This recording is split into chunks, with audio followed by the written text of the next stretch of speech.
इस वक्त मैं अमरीकी रियासत फ़्लोरिडा के शहर टैम्पा में मौजूद हूँ और यहाँ पे मेरे पीछे यहाँ पे पब्लिक लाइब्रेरी है न्यू टैम्पा की, और यहाँ पे अर्ली वोटिंग हो रही है, पोलिंग स्टेशन है। मेरे पीछे शायद आपको मैं दिखा पा रहा हूँ कि ये सपोर्टर्स जो हैं अपने अपने कैंडिडेट्स के वो खड़े हैं। यहाँ पे इंतखाबी सरगर्मी कैसे होती है, यानी इलेक्शन से चंद दिन पहले हालात कैसे हैं, कितना स्मूथ है। लोग इसी लाइब्रेरी में आके ख़ुद इस लाइब्रेरी में रोज़ आने वाले वो भी आए हुए हैं और बिल्कुल नॉर्मल एक माहौल है, बड़ा पुरसकून माहौल है। क्या क्या होता है अर्ली वोटिंग में, क्या होता है, जो मेरे पास बैलेट पेपर भी आया है सैंपल उसका, किस तरह से लोग वोट कास्ट करते हैं, सारी मालूमात लेते हैं। मेरे साथ जाहिद साहब हैं जो पिछले 20-22 साल से यहाँ पे इस जगह पे मुकीम है। इससे ज़्यादा अरसा आपको अमेरिका में हो गया। 20 तो साल हो गए। 20 साल हो गए। 20 साल हो गए टैम्पा में। तो क्या आप ज़रा मुझे पहले तो दिखाएं बैलेट पेपर कैसा है। ये बैलेट पेपर आ गया। अच्छा, ये देखें ज़रा, ये सैंपल है, इसके ऊपर कैंडिडेट्स के वो लिखे हुए हैं कि आपने वोट किसे करना है, कैसे करना है। मैं अब इनसे पूछता हूँ, ठीक है। तो आप पहले तो ये बताएं कि आज आपने वोट किया, कैसा लगा, और अर्ली वोट क्यों किया आपने? अर्ली आज वोट किया है इस 2024 का। अर्ली इसलिए किया कि काफ़ी कन्वीनियंट है, आज वीकेंड है, छुट्टी है। अच्छा। तो आराम से दे दें। जो इलेक्शन डे है उसमें काफ़ी रश हो जाता है, लंबी लाइनें लग जाती हैं, कभी कभी घंटा 2 घंटे भी लग जाते हैं लाइन में खड़े हुए। तो दैट्स द रीज़न। तो वहाँ पे जब मैं आपके साथ अंदर गया तो मैंने देखा कि वहाँ पे एक बॉक्स पड़ा है मेल वाला, उसका क्या तरीकाकार है? मेल इन बैलेट है कि जो बंदा इलेक्शन डे या अर्ली वोटिंग में लोकेशन पे नहीं आ सकता वो आके जो है ना अपना बैलेट रिक्वेस्ट करके घर में ले ले, फिर उसको फिल करके घर से तो इधर बॉक्स में ड्रॉप कर दे।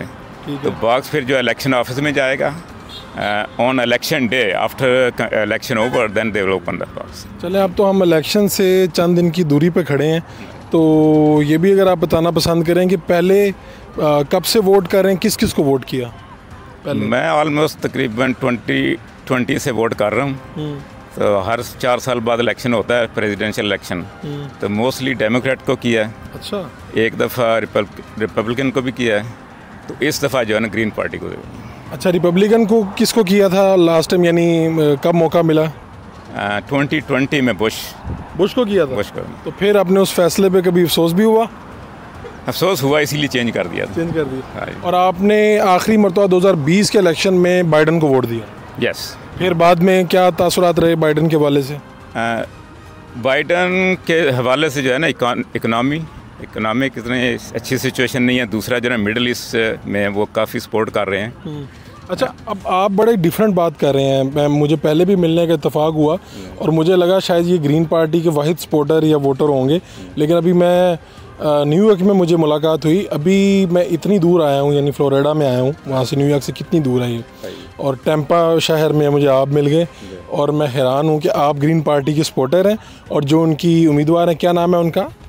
जिल स्टाइन। अब उनको आप वोट क्यों कर रहे हैं? उसका वोट बिकॉज यहाँ पे 2 पार्टी सिस्टम है। ठीक है। तो ये थर्ड पार्टी है। इस दफ़ा कोशिश ये है कि वो भी कुछ वोट ले लें 5-10%। तो maybe third party they can break the sir. अच्छा, अगर वो ये परसेंटेज वोट ले लेते हैं 5% से अबव, तो फिर आप कहते हैं कि वो तीसरी पार्टी के तौर पर सामने आ जाएंगे? तीसरी party then they can get some funding, will be more popular, they can build their infrastructure grass root level पर। ठीक है। तो वैसे इस सिस्टम को कैसे देखते हैं, इस इलेक्शन के सिस्टम को अमेरिकी? यानी बड़ा स्मूथ है कि आप इलेक्शन से चंद दिन पहले आए, आराम से हम दोनों आए, कार में बैठे, पार की, और ये पीछे जो लाइब्रेरी अंदर गए जाके वोट कर दिया। It's very simple system. तो हर कैंडिडेट को पूरा चांस होता है कि वो अपनी कंपेन करें, लोगों को कन्विंस करें, लेकिन they don't force you actually to vote. Then at the end of day you have to decide कि किसको वोट करना है। चलें, ये मैं आपको ज़रा मनाजिर भी दिखाऊंगा। फ़िलहाल मैं आपको ये बता रहा हूँ कि मैं आया और बड़ी आसानी के साथ मैं अंदर गया। अंदर जाके मैंने देखा सिलसिला, वहाँ पे डेफिनेटली मैंने रिकॉर्ड नहीं किया, लेकिन मैंने आपके लिए कुछ तस्वीर ली, और ये बैलेट पेपर है, ये भी मैं आपको दिखाऊंगा बड़ी डिटेल के साथ। अभी मैं आपको दिखाता हूँ कि बाहर गहमा गहमी क्या है। वहाँ पे बाहर जो वोटर्स हैं वो वोटर्स को लुभाने के लिए क्या क्या तरीक़ाकार है, किस तरह से हाथ हिला रहे हैं, और कितनी आप कन्विंस किस तरह से कर सकते हैं, कितना आपको मौका मिलता है, ये मैं आपको दिखाता हूँ वीडियो में। इस वक्त जो पोलिंग स्टेशन है उसके बाहर मैं ये आया हूँ। देखें, ये ट्रम्प का कैंप है।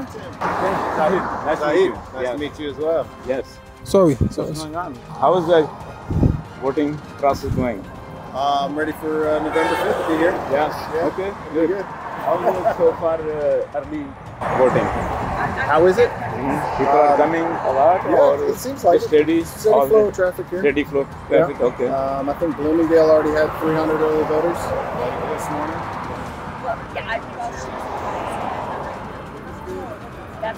American process. Good luck. Thank you.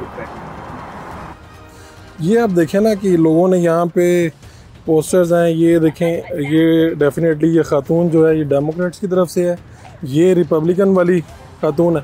ये गाइड करती हैं कि आपने कहाँ जाना है। ये उनके वर्कर हैं ना, सिर्फ वर्कर है, वर्कर हैं, डेमोक्रेट वोटर गाइड। और वो देखें, हैरिस फॉर प्रेसिडेंट। बस इतनी इजाज़त है कि आपको यहाँ पे आके आपने यहाँ पे ये पोस्टर लगाए हुए हैं। यहाँ उन्होंने इजाज़त दी है तो वहाँ से हाँ। जाके अपनी It's actually been nice here. Yes. Both sides talking to Both each sides are other, talking, yes. peaceful and no fighting yet. Not yet. कह रहे हैं कि दोनों तरफ में सब ठीक है Yes. और किसी किस्म का कोई मसला नहीं है। They are talking to each other. हाँ। That's good. तो आमतौर पे ये जो हंगामा नज़र आता है कि पोलिंग स्टेशन के बाहर दोनों मुखालिफ पार्टी के लोग No, no. थोड़ा सा वो करते हैं, तो इन्होंने तो हाथ में कॉफ़ी पकड़ी, इंजॉय कर रहे हैं और फ्रेंडली एक माहौल है। ज़बरदस्त। चलें जी, ये आपको मैं दिखाना यही चाह रहा था।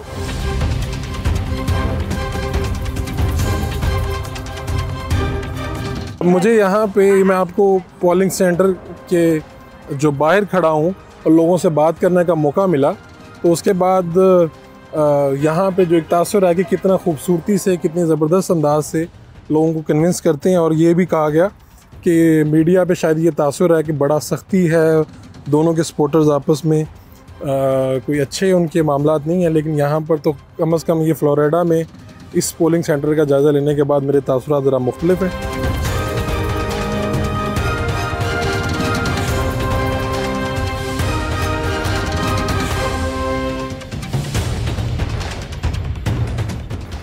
अमेरिका के इलेक्शन में सिर्फ अमेरिकी सदारती उम्मीदवार ही परेशान नज़र नहीं आते, बल्कि उनके हामी बड़े बड़े बिजनेसमैन जिनके स्टेक बहुत बड़े हैं वो भी परेशान दिखाई देते हैं। अगर आप सिर्फ एलन मस्क की बात करें तो मुख्तलिफ रैलियों में नज़र आते हैं और ट्रंप जो हैं ऐसा लगता है कि जैसे ही वो पोजीशन पे आएंगे तो वो उनको किसी बड़ी पोजीशन पे फाइज कर देंगे। इसके साथ दिलचस्प बात ये भी है कि 6 जनवरी 2021 कैपिटल हिल पर जो हमला था उसके जो मुलजिमान हैं उनकी रिहाई की बात करते हैं। ट्रंप कहते हैं कि अगर वो सदर बने तो इन सब जो कैदी हैं इनकी रिहाई होगी। एक शॉर्ट कमर्शियल ब्रेक लेते हैं, ब्रेक से वापस आके आपको अमेरिका के इस मंजरनामे से आगाह करते हैं।